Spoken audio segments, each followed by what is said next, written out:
Hi there beautiful friends, welcome back to my channel one more time. In this video I am explaining how to factory reset on mobile device.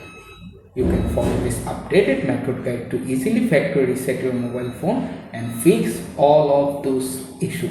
Now let's get started. First go to settings. In the settings go to the search menu where you can type factory reset and show up the related result. Now choose the option that's match.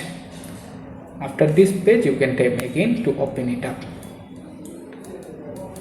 Once the page is open, make sure to your all important photos, videos, document are saved or recover them. After that tap on the reset option, then prompt to enter your device password, then follow the instruction and automatically factory reset your mobile phone.